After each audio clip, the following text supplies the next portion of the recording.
अस्सलाम वालेकुम रहमतुल्लाहि व बरकातुहू। आज मैं एक बहुत इंपॉर्टेंट बातें आपसे अर्ज़ करना चाहता हूँ, जिस पे मैं आज टॉक करना चाहता हूँ। वो ये है, जो इर्तुगरुल गाजी का जो एक सीरियल आया हुआ है, जिसका आज नौजवानों में क्रेज़ दिख रहा है, नौजवानों के अंदर जो उसकी दीवानगी दिख रही है, मैं उस पे आज कुछ बातें करने वाला हूँ। और हर इंसान को हर शख्स को इस बात की इजाज़त है कि मेरी मुखालफत कर सकता है अगर मैं कोई कुरान और सुन्नत के ख़िलाफ़ बातें करूँ। कोई भी बातें अगर मैं कुरान और सुन्नत के ख़िलाफ़ करूँ तो आप मेरी बिल्कुल मुखालफत करें। मैंने कई साथियों से, कई सोशल साइट के मेरे जो दोस्त हैं उन लोगों से मैंने पूछा कि आपके अंदर ये क्रेज क्यों है इस सीरियल को लेके। तो उन्होंने कई साथियों की मुख्तलिफ जवाब आई, डिफरेंस जवाब आई। किसी ने कहा कि पैशन के लिए, कि हमारे पास एक जज्बात आ रही है। किसी ने कहा हिदायत के लिए, किसी ने कहा उससे एक रहनुमाई मिल रही है, एक नसीहत मिल रहा है, एक इबरत मिल रहा है। बहुत तरह की मुख्तलिफ हमारे पास जवाब आई। अब जो मैं अर्ज़ करना चाहता हूँ वो बहुत इंपॉर्टेंट बात है, और मैं चाहता हूँ कि आप पूरी मेरी मुकम्मल बातों को सुनें। और मैं ये बातें बहुत ज़िम्मेदारी के साथ कर रहा हूँ। हर इंसान इस बातों को नहीं कर रहा है। हर इंसान के पास जो इस बातों को नहीं कह रहा है, अल्लाह वालम क्यों, और करना भी नहीं चाहिए, लेकिन मैं बहुत ज़िम्मेदारी के साथ इस बात को कर रहा हूँ। और वो बात ये है कि अल्लाह सुब्हान कुरान हकीम का नुज़ूल आज से 1400 कुछ साल पहले किया। अल्लाह सुब्हान व तआला ने अल्लाह के रसूल सल्लल्लाहु अलैहि वसल्लम को ख़ातमुन नबी, आखिरी नबी बनाया, पूरी इंसानियत के लिए बनाया। कुरान को नाजिल पूरी इंसानियत के लिए किया। अल्लाह सुब्हान व तआला ने हर इंसान की पैदाइश से लेकर मौत तक के लिए जितनी मसलों की ज़रूरत थी, जितनी हिदायत की ज़रूरत थी, जितनी रहनुमाई की ज़रूरत थी, जिन जिन चीज़ों की ज़रूरत थी, अल्लाह सुब्हान व तआला ने ईमान के लिए जिन चीज़ों की ज़रूरत थी, अल्लाह सुब्हान व तआला ने कुरान हकीम के ज़रिए और अल्लाह के रसूल सल्लल्लाहु अलैहि वसल्लम की फरमान के ज़रिए, अल्लाह के रसूल सल्लल्लाहु अलैहि वसल्लम की ज़िंदगी को प्रैक्टिकल करवा के इस उम्मत के सामने वाज़ेह कर दिया, रख दिया। और अल्लाह ने कुरान में फरमा दिया कि मैंने आज इस दिन को मुकम्मल कर दिया, आज मैंने इस दिन को मुकम्मल कर दिया। अब जो मैं कहना चाहता हूँ, जो मेरा पॉइंट है वो ये है कि अल्लाह सुब्हानहू व तआला ने दीन इस्लाम को मुकम्मल कर दिया है। इंसान की रहनुमाई के लिए, इंसान की हिदायत के लिए, इंसान के एक ईमानी जज्बात के लिए, ईमान के पैशन के लिए, एक स्ट्रे पथ के लिए, सिरातल मुस्तकीम के लिए, सही रास्ता, वो जो कुरान और हदीस का रास्ता है, उस रास्ते के लिए इंसान के पास खालिस एक तरीका है, एक, और वो ये है कि इंसान अल्लाह की कलाम और अल्लाह के रसूल सल्लल्लाहु अलैहि वसल्लम की फरमान पे उस तरीके से ईमान ला दे जिस तरीके से ईमान लाने का हक है, जो ईमान लाने का तकाजा है, जो अल्लाह ने, जो अल्लाह को रब कैसे माने, अल्लाह को वो हक दें जो अल्लाह को देने का हक है, अल्लाह के रसूल सल्लल्लाहु अलैहि वसल्लम को हक दें जो एक रसूल को देने का हक है, अल्लाह के इस कलाम को वो हक दे जो इस कलाम को देने का हक है। तो मैं ये कह रहा हूँ कि ये जो दीन इस्लाम है, ये जो कुरान हदीस से मुकम्मल अल्लाह सुब्हानहू व तआला ने किया, इसको वो हक दे जो इसका हक है। अगर कोई आज के दौर का इंसान अगर अपनी नसीहत के लिए अगर किसी सीरियल को देखता है जिस सीरियल में बहुत तरीके के मसले हैं जो कुरान और सुन्नत के ख़िलाफ़ है, वो कभी भी हिदायत की ज़रिया नहीं बन सकती है, वो कभी भी रहनुमाई की ज़रिया नहीं बन सकती है, पैशन की ज़रिए कभी भी नहीं बन सकती है, सिवाय इसके कि इंसान को किसी गुमराही की तरफ ले जाए। मैं ये बातें बहुत जिम्मेदारी के साथ कह रहा हूँ। एक इंसान ये कहता है कि फ़िल्म इसलिए देखना गुनाह है क्योंकि उसमें म्यूजिक है, अल्लाह ने म्यूजिक को हराम किया है। अल्लाह के रसूल सल्लल्लाहु अलैहि वसल्लम की कई हदीसें मौजूद है कि म्यूजिक सुनने, जो इंसान सुनाता है और कोई घर में ला के सुनाता है, दोनों पे अल्लाह की लानत है। और कई तरीके के मसले हैं कि क़यामत के एक अलामतों में से है कि इंसान अपने म्यूजिक को इंसान हलाल कर लेगा अपने वक्त में। तो म्यूजिक हम जानते हैं हराम है। मैं मानता हूँ कि एक फिल्म में 100% म्यूजिक है, इसमें 100% नहीं है, 10%, लेकिन है तो सही।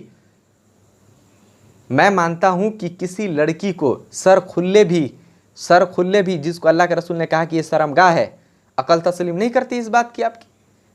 अल्लाह के रसूल ने फरमाया कि ये सर के बाल भी शर्मगाह है औरतों के लिए, जिस्म तो अलग की बात है। किसी फिल्म में 100% अगर दिखा, 90%, 80%, 70% अगर दिखाई जा रही है तो हराम है, लेकिन इसमें 10% दिखाई जा रही है, 5% दिखाई जा रही है, तो क्या वो हलाल हो गया? उसको किस फतवा देकर, कौन सा फतवा देकर आप उसको हलाल करेंगे? मैं आपसे पूछ रहा हूं कि कौन से फतवा आप देंगे जो म्यूजिक को हलाल करेगा। मैं पूछ रहा हूं कौन सा फतवा देंगे कि उस फहासी को हलाल करेगा, चाहे 1% हो, 10% हो या 20% हो। अगर एक गिलास दूध में अगर 5 बूंद, अगर 2 बूंद अगर पेशाब डाल दिया जाएगा तो पीने के काबिल होगा? नहीं होगा। कि उसमें 10 ml भी डाल दिया जाए फिर भी ना पीने के काबिल होगा, 2 बूंद डाल दिया जाए फिर भी ना पीने के काबिल होगा। अगरचे कि उसमें बहुत सारी बातें ऐसी हैं जो कि सही है। अब वो जो गाजी इर्तुगलर गाजी है, मसला ये है कि उनका एक बहुत बड़ा रुतबा है। अल्लाह ने उनको एक ऐसा दबदबा रोब दिया था जिससे उन्होंने एक इस्लामी हुकूमत लाया था, जिन्होंने दीन का एक बहुत आला तरीन मकाम पे उन्होंने काम किया था। लेकिन मैं आपसे पूछता हूँ, क्या उमर बिन खत्ताब रज़ियल्लाहु ताला अन्हु से ज़्यादा ताकतवर थे? क्या उमर रज़ियल्लाहु ताला अन्हु से ज़्यादा खिलाफत करने वाले थे? क्या उमर रज़ियल्लाहु ताला अन्हु से ज़्यादा इस्लाम को फैलाने वाले थे? मैं आपसे पूछता हूं कि क्या उस्मान रज़ियल्लाहु ताला अन्हु से ज़्यादा इस्लाम को फैलाने वाले थे? मैं आपसे पूछता हूं कि क्या उस्मान रज़ियल्लाहु ताला अन्हु से ज़्यादा ईमान वाले थे? उस्मान रज़ियल्लाहु ताला अन्हु से ज़्यादा दिन को फैलाने वाले थे? मैं आपसे पूछता हूं कि अली रज़ियल्लाहु ताला अन्हु से ज़्यादा दिन को फैलाने वाले थे, उनसे ज़्यादा खिलाफत लाने वाले थे? मैं आपसे पूछता हूं कि खालिद बिन वलीद रज़ियल्लाहु ताला से ज़्यादा ताकतवर थे? मैं पूछता हूं कि जो आइडियल आज मुसलमानों का, ये एक कोई एक्टर है, कोई फिल्म एक्टर है, वो आज मुसलमानों के वॉल पे देखो तो स्टेटस पे देखो पूरा दिख रहा है। यार कुरान को समझो, इस्लाम को तो समझो, इस्लाम को समझो, इस्लाम चीज़ क्या है, इस्लाम को समझो। ये स्टेटस लगा देना इस्लाम की ईमान की तकाजा बिल्कुल कतई नहीं है। खालिद बिन वलीद रज़ियल्लाहु ताला का मर्तबा जो शख्स अगर जानता है, उमर रज़ियल्लाहु ताला अन्हु का जो मर्तबा जानता है, जो उनकी ज़िंदगी से इंस्पायर है, जो उनकी ज़िंदगी की मामलात को जानता है, उस्मान रज़ियल्लाहु ताला के मामलात को जानता है, उनकी ज़िंदगी की ताकत, उनकी रुतबा को जानता है, जो अली रज़ियल्लाहु ताला अन्हु की खिलाफत को जानता है, उनकी मामलात को जानता है, उनकी ज़िंदगी की जो मर्द दिल थे उसको जानता है, खालिद बिन वलीद रज़ियल्लाहु ताला के तलवार की जो ताकत को जानता है, उनकी ताकत को जानता है, वो मुनासिब ही नहीं है कि इसी ऐसी शख्सियत से इंस्पायर हो जाए, मुनासिब ही नहीं है। जैसे कि मैं पर्सनली एक थॉट्स कहता हूँ कि आज से 10 साल पहले जब मैं कुरान और सुन्नत ना पढ़ता था, मैं खुद से रिसर्च ना करता था, तो मैं बहुत सारी किताबों का कायल था। मैं कोई भी फजाइल अमाल हो, फजाने सुन्नत, तो कोई भी किताबें लाके पढ़ता था, बड़ी मज़ा आता था। लेकिन जब मैंने कुरान को पढ़ना शुरू कर दिया, हदीस को पढ़ना शुरू कर दिया, खुद से पढ़ना शुरू कर दिया, तो ये तमाम की तमाम किताबें फीका लगने लगा, इसमें कोई दम ही नहीं लगने लगा। मुझे लगा कि ये तो बेकार है, कोई इसमें दम ही नहीं है। क्यों? क्योंकि मुझे लज्जत जो मिल चुकी थी वो कुरान की मिल चुकी थी, क्योंकि मुझे जो लज्जत मिल चुकी थी वो अल्लाह के रसूल की हदीस मिल चुकी थी। तो जो सहाबा रिजवानुल्लाहि अजमईन की ज़िंदगी की लज्जत उठा चुका है, उनकी लज्जत को जान चुका है, उनकी ताकत को जान चुका है, उनकी क़ुव्वत को जान चुका है, उनकी ईमान को जान चुका है, हो ही नहीं सकता है कि किसी इर्तुगल गाजी के ज़िंदगी से इस तरीके का इंस्पायर हो जाए कि जिसको वो हक दे दे जो उनका हक ही नहीं है। इस्लाम में ईमान को ताज़ा करने के लिए, हिदायत याफ्ता होने के लिए, अपनी पैशन को दीन के लिए बढ़ाने के लिए आपके पास अल्लाह ने एक किताब उतारा है, जो किताब कुरान की शक्ल अख्तियार करती है। जो कुरान है, अल्लाह ने आपको एक ज़िंदगी दिया है, प्रैक्टिकल करवा के अल्लाह के रसूल की ज़िंदगी। वो ज़िंदगी है जो आपके दिल को मुतमईन भी करेगी, वो ज़िंदगी है जो आपको हिदायत भी देंगी, उस ज़िंदगी की एक एक मसले आपके हिदायत के काबिल होंगी, उस कुरान की एक एक आयत आपके हिदायत के काबिल होंगी। लेकिन ये सीरियल आपको एक ऐसे रुख पे ले जा सकता है कि कल आप ये देखने वाले, आप जिस तरीके से मोटिवेट इंसान जो होता है फिल्म को देखेगा तो उसका लगेगा कि ये जो अल्लाह वाले थे, ये जो अल्लाह के वली थे, जो दीन का काम करने वाले थे, इतने बड़े गाजी ये थे वो थे, इन्होंने तो लड़की से ऐसे खिताब किया, लड़की से ऐसे बातें किया, इन्होंने जो उसमें दिखाया गया जो दर हकीकत उनके शान के खिलाफ है, शायद वो ना करते थे लेकिन उनके शान के खिलाफ है, लेकिन जो दिखाया गया है लोगों के दिमाग में वो बातें जाएगा। इनकी अंदाज़ गुफ्तगू ये थी, इनके चलने का तरीका ये था, इनके बैठने का तरीका ये था, इनके बात करने का तरीका ये था, ये तमाम बातों को उसमें दिखाई गई है। एक आदमी उसके कबीला में, मैंने एक आदमी मुझे एक क्लिप भेजा था, तो उसके वो खेमा गिरता है, उसमें एक आदमी जाता है तो उसे सलाम पेश करता है, सलाम अलैकुम, और सर को झुका देता है। मैं कहता हूँ कौन से इस्लाम ने कहा है कि सर को झुकाओ? सर को झुकाना एक ताजीमन भी अल्लाह के लिए है, अल्लाह के लिए ये ताजीम है, इसके सिवा किसी के लिए नहीं है। लेकिन उसमें दिखाई गई है ये चीज़ को, सबसे मेजर जो मैं रीज़न बता रहा हूँ कि उसमें दिखाया गया इस चीज़ को, और ये हराम है ताजीमन किसी के आगे सर को भी झुकाना। इस बात को अपने दिमाग में डाल ले आप, अगरचे कि वो तौहीद के लिए लड़ रहा है, लेकिन ये जो अमल है उसमें दिखाया गया है ये अमल हराम है। अब ये मुसलमान लड़कों के अंदर आ गया कि ऐसे भी ताजीम की जाती है। अब वो गुफ्तगू करता है, एक क्लिप आया मेरे पास कि देखा कि वो वो शख्स जो है गुफ्तगू करता है, वेक्टर जो है गुफ्तगू करता है, लड़की के साथ जाता है, घोड़े के साथ, वो दोनों कहीं दूर जाता है, फिर वो लड़की एक आती है उसको देखती है। अल्लाह ने सूरह नूर में फरमाया कि जब भी किसी गैर महरम को देखो तो अपनी नजरों को नीचे कर लो। सूरह नूर की आयत नंबर 31 में अल्लाह सुब्हानहू व तआला फरमाता है। आपने इससे कैसे नसीहत हासिल करना सोच लिया भाई? अल्लाह सुब्हानहू व तआला ने सूरह नूर में इसकी वजाहत किया है। तो अल्लाह की कलाम इंपॉर्टेंट है, उससे नसीहत मिलेगी कि इससे मिलेगी? अब वजह यह है नसीहत लेने की मुसलमानों की, इससे एक रीज़न है, आप उस रीज़न को समझ लें।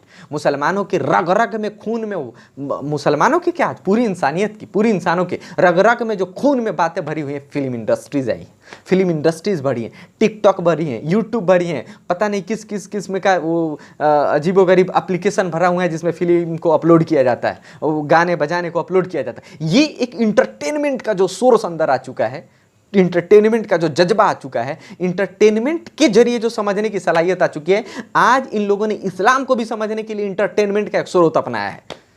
और मैं इस बात से डरता हूं कि अल्लाह सुब्हानहू व तआला, मैं इस बात से डरता हूं, अल्लाह सुब्हानहू व तआला हिफाजत करे, मैं इस बात से डरता हूं कि कोई ऐसी नस्ल ना जाए हमारे बाद कि जो इंपॉर्टेंट हम इस दे रहे हैं सीरियल का, हो सकता है कि सीरियल को देखना वो अमल समझ जाए, हो सकता है कि कुरान को छोड़ के इस सीरियल से अपनी नसीहत को हासिल करना शुरू कर दे, जो गुमराही नहीं हलाकत में ले जाने वाली चीज़ है, हलाक कर देने वाली है। क्या हमारे पास अंबिया अलैहिस्सलाम का, आदम अलैहिस्सलाम का किस्सा हमारे पास नहीं है? नूह अलैहिस्सलाम का किस्सा नहीं है? जकरिया अलैहिस्सलाम का किस्सा नहीं है? इब्राहिम अलैहिस्सलाम का नहीं है किस्सा? क्या हमारे पास इस्माइल अलैहिस्सलाम का किस्सा नहीं है? हमारे पास इसहाक अलैहिस्सलाम का नहीं है किस्सा? याकूब अलैहिस्सलाम का, यूनुस अलैहिस्सलाम का, यूसुफ अलैहिस्सलाम का, मूसा अलैहिस्सलाम? हमारे पास किस नबी का किस्सा अल्लाह ने नहीं बताया? 24 नबियों का अल्लाह ने जिक्र किया, 24 किस्सों को अल्लाह ने बयान किया नबियों का। क्या ये इबरत के लिए काफ़ी नहीं है? अल्लाह के रसूल सल्लल्लाहु अलैहि वसल्लम की ज़िंदगी हमारे लिए काफ़ी नहीं है? उमर सहाबा रिज़वानुल्लाहि अजमईन की ज़िंदगी हमारे लिए काफ़ी नहीं है?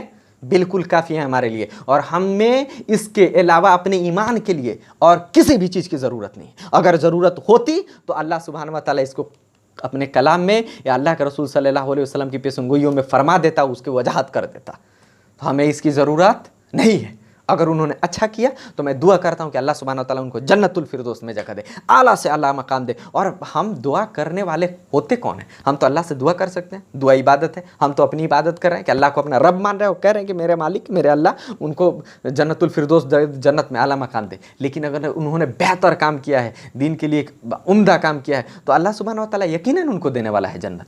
अल्लाह सुब्हानहू व तआला उनको यकीनन देने वाला है जन्नत। और अल्लाह का मर्जी, अल्लाह जिसको चाहे जन्नत दे, जिसको चाहे जन्नत दे। लेकिन इनका कोई, अब कुरान और हकीम में और अल्लाह के रसूल सल्लल्लाहु अलैहि वसल्लम के फरमान में इनका कोई दलील अल्लाह ने नहीं उतारा है कि आप इसको नसीहत का जरिया बना रहे हैं। अगर एक बुरा, कुछ लोग कह रहे हैं कि देखना क्या बुराई है, वो फिल्म देखने से तो अच्छा है, ठीक है। कोई बुराई अगर इस्लाम के अंदर बुराई की शक्ल अख्तियार करती है तो बुराई को छोड़ देना आम होता है। हो सकता है कि उम्मत तुरंत छोड़ दे। लेकिन अगर कोई बुराई अगर एक अमल की शक्ल अख्तियार कर ले, एक इबादत की शक्ल अख्तियार कर ले, एक जो नाजायज ना होने की शक्ल अख्तियार कर ले जबकि वो नाजायज हो, तो ये सबसे ख़तरनाक है। क्योंकि ये उम्मत उसके बाद नहीं छोड़ने वाली। हो सकता है कि उम्मत लाखों लाखों वर्ष तक ना छोड़े, उसके बाद जब अल्लाह चाहे, अल्लाह जब चाहे छुड़वाए। लेकिन बुराई बुराई की शक्ल में रहे तो अच्छा है। अब जिसको देखना है वो अपने बात से कहे कि ठीक है भाई, एक सीरियल के एतबार से हम देख रहे हैं, वो अलग मसला है। एक सीरियल के एतबार से देख रहे हैं, इसको सीरियल से हम ज़्यादा और कुछ नहीं समझते और ना ही इसको कुछ समझते हैं। लेकिन अभी मैं जो देख रहा हूँ कि लड़का अपने कुरान की तिलावत छोड़ के उस सीरियल को देख रहा है, नमाज को, अपनी तराबी को छोड़ के उस सीरियल को देख रहा है। क्या है ये चीज़ क्या है? ये नमाज को छोड़ना, इबादत, तराबी को छोड़ना और उसके सीरियल के पीछे लगे रहना को है क्या? और मैं एक बात बहुत मायूसी के साथ कह दूँ, वो ये है कि इंसानों के अंदर से जो कुरान हदीस हम मानते हैं, हम ईमान लाते हैं, लेकिन अगर हमारे दिलों में रोग है, हमें उससे मुतमईन नहीं होते हैं, दिल मुतमईन नहीं होता है, तो आप ये समझ जाइए कि आप दर हकीकत कुरान हदीस पे ईमान नहीं लाए। क्योंकि अगर आप मुतमईन होते हैं तो मैं अल्लाह की कसम खा के कहता हूं कि जो इंसान सीरियल देख के हिदायत पाता है, जो इंसान सीरियल देख के अपने ईमान को बढ़ाने की कोशिश करता है, और जिस शख्स को अल्लाह सुब्हानहू व तआला कुरान हकीम और अल्लाह के रसूल सल्लल्लाहु अलैहि वसल्लम के फरमान के जरिए अल्लाह सुब्हानहू व तआला जिसको हिदायत दे रहा है, इसमें उसमें ज़मीन और आसमान का फासला। हो सकता है ये गुमराही के निचले दर्जे में चला जाए। तो इसलिए ये एक बहुत भयानक और बहुत ख़तरनाक चीज़ है जो आज मुसलमानों को बचना चाहिए। अगर आप देख रहे हैं सीरियल के एतबार से अलग मसला है, आप देखें, उससे कोई मुझे मसला नहीं है, आप देखें, मुझे उससे मेरी बहस ही नहीं है। आप देखें कहें कि हाँ जिस तरीके से आम सीरियल है उस तरीके से वो सीरियल है, हाँ ठीक है मैं इसलिए देखता हूँ कि इसमें कम फांसी है, इसमें कम म्यूजिक है, इसलिए हम देखते हैं, उसमें थोड़ी सी कुछ बातें बता, आप देखें, मुझे उससे कोई मसला नहीं है। लेकिन इसका इस्लामिक एक शक्ल दे देना ये ख़तरनाक है, एक इसको आइडियल बना लेना एक खतरा। मैंने अपने लाइफ में जब से यूट्यूब फेसबुक चला रहा हूँ, मैंने आज तक किसी भी सहाबी का इतना जिक्र होते हुए फेसबुक पे नहीं देखा। मैंने किसी भी सहाबी का इतना तस्करा यूट्यूब फेसबुक इंस्टा तो स्टेटस तो स्टोरीज में लगाते किसी भी सहाबी रिदवानुल्लाहि अजमईन को नहीं देखा जितना आज मैं लगाते हुए इर्तुगरुल गाजी को देख रहा हूँ। ये आखिर वजह क्या है? इसकी एक हो सकता है कि इसकी बहुत बड़ी शैतानों की एक साजिश हो, क्योंकि एक बात को याद रखिए कि शैतान मुसलमानों के अंदर, जो मुसलमान जानता है कि हराम हलाल क्या है, तो एक हराम के शक्ल में कोई गुनाह नहीं ला देता है। वो ऐसी कोई ऐसी खतरनाक चीज़ लाता है गुनाह के शक्ल में, गुनाह की चीज़ें कि जो एक अमल का अख्तियार करे, फिर एक नस्ल जाए तो फिर एक अमल का जो है थोड़ा सा निचले दर्जे का अमल अख्तियार करे, फिर एक जाए तो फिर उसको जो है एक ख़तरनाक गुनाह जो है एक पूरी अमल का शक्ल दे दे और उसका एक क्राइटेरिया बना दे और उसका एक मजहब बना के रख दे, एक उसका मानने वाले का एक पूरा मजमा बना के रख दे, पूरा एक पॉपुलेशन बना के रख दे। मैं इस बात से बिल्कुल डरता हूं कि ये वक्त ना आ जाए। इसलिए हो सकता है कि इसके जिम्मेदार वो लोग हो जाएं जो लोग इसको प्रीच कर रहे हैं, जो लोग इसको कन्वे कर रहे हैं, जो बहुत खतरनाक चीज़ है। और अब आपके पास हिदायत के लिए जो चीज़ें हैं, हिदायत के लिए अल्लाह ने जो चीज़ें बनाई हैं, कुरान हकीम बनाई है। कुरान हकीम में अल्लाह सुब्हानहू व तआला सूरह अनाम में, सूरह कमर में, सूरह नमल में, कुरान की कई आयतों में अल्लाह कहा कि तुम्हारे लिए कुरान में हिदायत है, कुरान में तुम्हारी हिदायत है, तो आओ हिदायत हासिल करो। अल्लाह सुब्हानहू व तआला के रसूल सल्लल्लाहु अलैहि वसल्लम के एक सहाबी जिनका नाम तुफ़ैल बिन उमर, ये वो सहाबी हैं जिस सहाबी को कुरान सुनते हैं, लंबी हदीस है, अल्लाह के रसूल सल्लल्लाहु अलैहि वसल्लम से कुरान सुनते ही ईमान ला लेते हैं, जबकि कि शायर रहते कुरान सुनते ही ईमान ला लेते हैं। इसी तरीके से एक जमात अजमी रज़ियल्लाहु ताला अन्हु कुरान सुनते ही ईमान ला लेते हैं। तो कुरान एक ऐसी अल्लाह की तरफ से किताब है, एक ऐसी कलाम है जो अल्लाह की कलाम है। तो अल्लाह के बंदों तक इस कलाम को पहुँचाएँ, इस कलाम के ज़रिए पहुँचाएँ। इस कलाम को ज़रिए मतलब कि आप इस कलाम से हिदायत लें, आप इस कलाम से इल्म हासिल करें और लोगों को इस तक पहुँचाएँ, लोगों को इसको पहुँचाएँ। आप सीरियल देखने से आप ईमान घर में बैठे रहें, बेड पे बैठे रहें, सीरियल देखें और मुजाहिद बन जाए, ऐसा नहीं होता है। इस्लाम जो है प्रैक्टिकल रिलीजन है, जो वो प्रैक्टिकल जो प्रैक्टिस है उसका जज्बा कुरान से आ सकता है, हदीस से आ सकता है, सहाबा रिज़वानुल्लाहि अजमईन की ज़िंदगी से आ सकता है और कहीं से नहीं आ सकता है। तो जज़ाकुमुल्लाह खैरन। और किसी भी शख्स को मेरी बातों से कोई एतराज़ है तो आप मुझे मैसेज करें, आप मुझे अपना नंबर जो है कमेंट करें, और आपको हक़ है कि अगर कोई भी बात है मैंने कुरान और सुन्नत के ख़िलाफ़ किया है तो आप मेरी मुखालफत कर सकते हैं। जज़ाकुमुल्लाह खैरन व हसन। अस्सलामु अलैकुम व रहमतुल्लाहि व बरकातुहू।